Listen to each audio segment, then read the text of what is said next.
السلام علیکم ورحمۃ اللہ وبرکاتہ۔ گرامی قدر ناظرین اور سامعین، میرا نام محمد رضی الرحمن ہے اور میں آپ حضرات کی خدمت میں اپنا ایک مضمون لے کر حاضر ہوں جس کا عنوان ہے واعظ و نصیحت چند قابل توجہ امور۔ اپنے ارد گرد کی ضرورت اور تقاضا کے پیش نظر اپنی صلاحیت و استطاعت کے مطابق دینی تعلیمات کی نشر و اشاعت، خیر اور بھلائی کی باتوں کو پھیلانا ایک دینی فریضہ ہے۔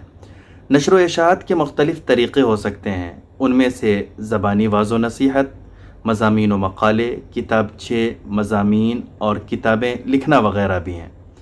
انبیاء کرام علیہم الصلاۃ والسلام کی بعثت کا بنیادی مقصد بھی یہی تھا کہ وہ لوگوں تک ایسی باتیں پہنچائیں جو ان کے دنیاوی و اخروی فلاح اور کامیابی کا سبب بنے، اور انہیں ایسے راستے کی طرف بلائیں جو لوگوں کو دنیا و آخرت کی کامیابی تک لے جائے۔ چنانچہ انبیاء علیہم الصلاۃ والسلام نے اس مقصد کے لیے سب سے زیادہ جو طریقہ اختیار کیا وہ زبانی یا تحریری واعظ و نصیحت کا طریقہ تھا۔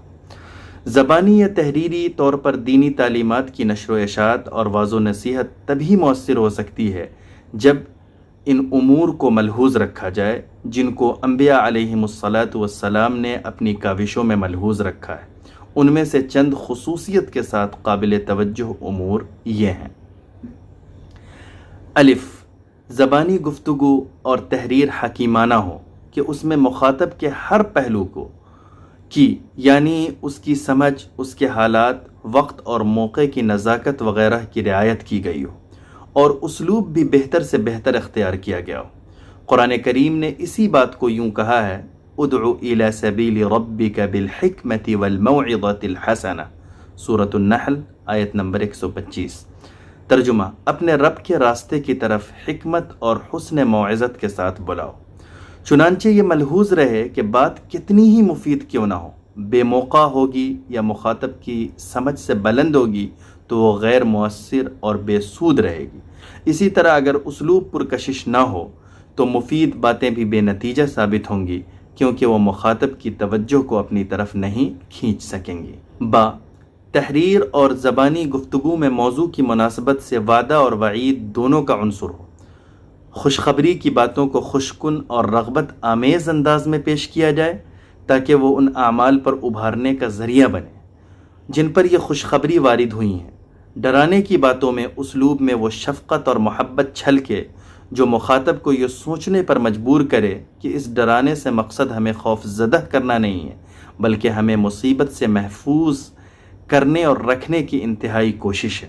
چنانچہ قرآن کریم میں رسول اکرم صلی اللہ علیہ وسلم کو بشیر اور نذیر کے خطاب سے نوازا گیا ہے، سورہ احزاب آیت نمبر 45۔ اور نذیر ایسے ہی ڈرانے والے کو کہتے ہیں جس کے ڈرانے میں شفقت کا عنصر غالب ہو، خوف زدہ کرنے کا نہیں۔ جیم، زبانی گفتگو اور تحریر میں اسلوب نرم اختیار کیا جانا چاہیے، کیونکہ نرم اسلوب دلوں پر اثر انداز ہوتا ہے اور سخت لہجہ نفرت اور دوری پیدا کرتا ہے۔ چنانچہ نبی پاک صلی اللہ علیہ وسلم کا مبارک فرمان ہے، ان الرفق لا يكون في شيء الا زانه ولا ينزع من شيء الا شانه۔ امام مسلم نے اس حدیث کو روایت کیا ہے، حدیث نمبر ہے 2594۔ ترجمہ، نرمی جب کسی چیز میں ملتی ہے تو اسے زینت بخشتی ہے، اور اگر کسی چیز سے نکل جاتی ہے تو اسے عیبدار بنا دیتی ہے۔ دال، زبانی گفتگو اور تحریر میں پیش کی جانے والی بات نقلی و عقلی دلائل سے ثابت کی جانی چاہیے تاکہ کتاب و سنت کے دلائل سے جہاں ماننے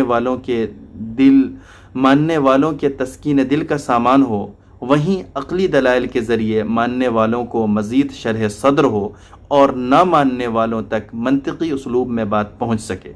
چنانچہ قرآن کریم نے جہاں اللہ اور اس کے رسول صلی اللہ علیہ وسلم کے فرمان کو احکام کے لیے دلیل بنایا ہے، وہیں وحدانیت، اللہ کی طاقت و قدرت وغیرہ جیسے بہت سارے مسائل کو عقلی دلائل کے ذریعے بھی واضح فرمایا ہے۔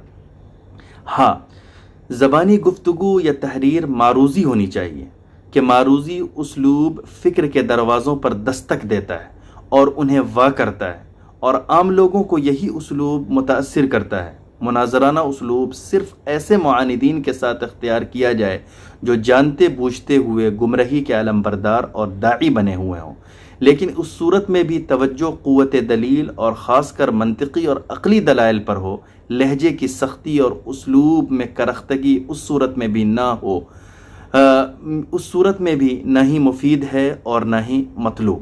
اللہ عز و جل کا مبارک فرمان ہے وَجَادِلْهُمْ بِالَّتِي هِيَ أَحْسَنُ، سورۃ النحل آیت نمبر 125۔ ترجمہ، ان سے اچھے انداز میں علمی مباحثہ کرو۔ واضح و نصیحت ان مذکورہ امور کی رعایت کے ساتھ ہو تو انشاءاللہ مؤثر ہوگی اور سیدھے راستے کی طرف لانے کا ذریعہ بنے گی۔